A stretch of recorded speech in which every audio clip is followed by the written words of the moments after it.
Sa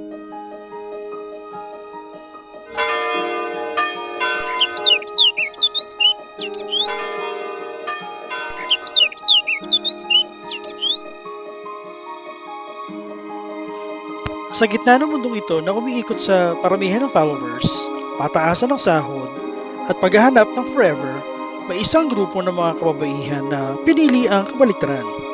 Pinili nilang maging anino. Pinili nilang mawala upang matagpuan ang mas malalim na kahulugan ng buhay.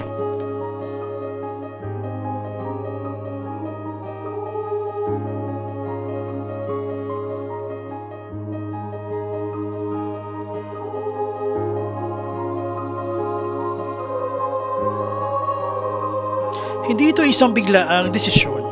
Walang nagigising na lang na isang umaga at sasabihin, magmamadre na ako. Ito ay isang mahaba at madalas ay masakit na proseso ng pakikipaglaban sa sarili. Ngayong araw, sisilip tayo sa loob ng kumbento, hindi lang sa kung ano ang nakikita sa labas, kundi sa mga sakripisyong hindi na isusulat sa mga libro.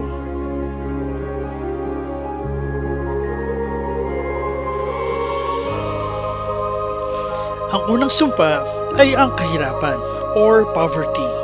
Pero bago nyo isipin na ito ay tungkol sa gutom, linawin natin, ang sumpang ito ay tungkol sa detachment o ang pagbitaw sa lahat ng bagay na material.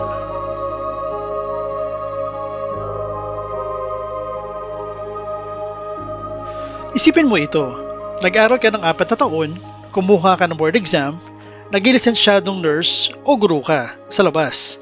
Ang sahod mo ay baka nasa 30,000 o 50,000 pesos. Pero sa loob ng kumbento, ang buong cheque mo ay hindi mo man lang mahahawakan. Ang pangalan sa cheque ay maaring pangalan mo, pero ang pirma sa likod para ma-encash ito ay mapupunta sa congregation.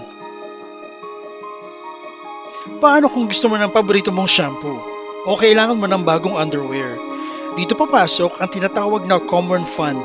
Tuwing katapusan ng buwan, ang bawat madre ay magsusulat ng kanilang needs list sa kanilang mother superior. Sister, kailangan ko po ng sabon. Sister, sira na po ang aking tsinelas. Isang matinding pagsasanay ito sa pagpapakumbaba. Imagine, kahit 60 years old ka na, kailangan mo pa rin humingi ng pambili ng toothpaste. Marami ang nag-aakala na binibigyan sila ng sahod ng Vatican. Ang totoo, wala. Ang mga kumbento ay self-sustaining. Kung walang donasyon, ang mga madre ay kailangan mag-isip ng paraan. Kaya nakakakita tayo ng mga madre nagbebenta ng peanut butter, nagtatahi ng mga telon, o nag-aalaga ng baboy.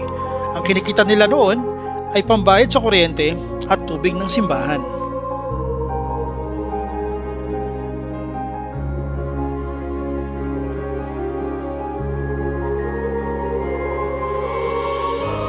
Ang pangalawang sumpa ay ang kalinisan o chastity. Ito ang madalas na tinatanong ng marami. Hindi ba sila nalulungkot? Ang sakripisyong ito ay hindi lang pisikal na aspeto. Ang mas masakit ay ang pagsuko sa pangarap na magkaroon ng sariling anak. Isang natural na hilig ng babae ang maging ina. Sa loob ng kumbento, ang maternal instinct na ito ay kailangang i-transform. Ang kanilang nagiging anak ay ang mga ulila, ang mga may sakit, at ang mga taong walang matuluyan.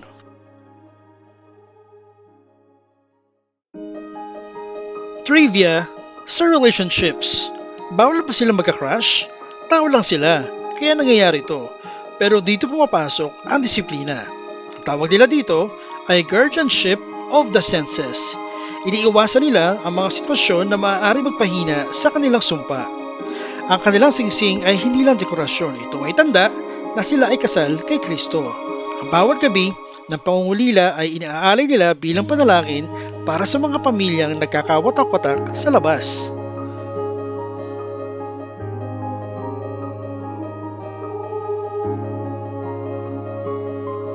Ang huli at pinakamahirap ay ang pagsunod or obedience. Sa labas, ang freedom ay ang paggawa ng gusto mo. Sa loob, ang freedom ay ang paggawa ng gusto ng Diyos sa pamamagitan ng iyong superior. The struggle of ego. Paano kung ikaw ay isang matalinong babae, may master's degree, pero ang utos sa iyo ay magluto sa kusina o mag-alaga ng mga matatandang madre? Dito sinusubok ang iyong pride, ang pagsunod ng walang pero at bakit, ang pinakamataas na uri ng disiplina sa kanilang buhay. Sudden assignments. Ito rin ang dahilan kung bakit ang isang madre ay maaaring narito sa Maynila ngayon, pero bukas ay nasa liblib na baryo na nasa Africa o Mindanao. Hindi sila pwedeng tumanggi. Ang dala nila ay isang maliit na maleta. Ang kanilang buhay ay hindi na kanila. Ito ay pag-aari na ng misyon. Lagi ba silang nakapangmadre? Ang sagot ay hindi.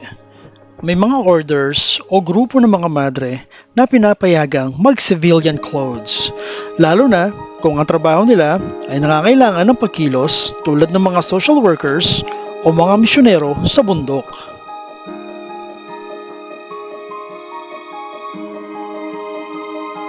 Trivia sa damit. Kahit naka-normal na damit sila, may dress code pa rin. Bawal ang fitting, bawal ang mahalagang alahas, at kailangan laging disente. Ang habit o yung itim-puting damit ay isinusuot sa mga formal na okasyon o sa loob ng kumbento bilang tanda ng pagkakaisa.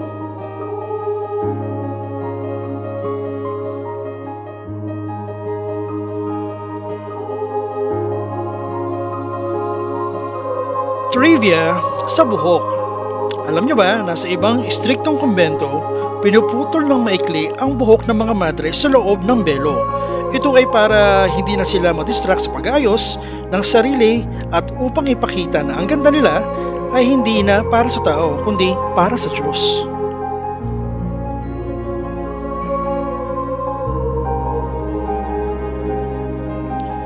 Sa mata ng mundo, ang buhay nila ay isang malaking sayang. Sayang ang ganda, sayang ang talino, sayang ang buhay. Pero para sa isang madre, ang sayang na ito ay ang kanilang pinakamahalagang alay. Dahil sa dulo ng buhay, hindi ang dami ng pera o ganda ang dadalhin natin, kundi ang dami ng pag-ibig na ibigay natin na walang kapalit.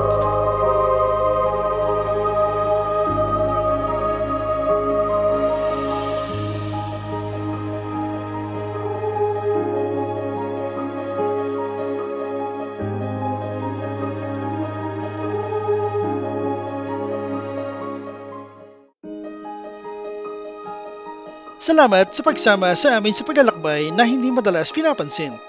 Isang buhay na tahimik pero hindi madali.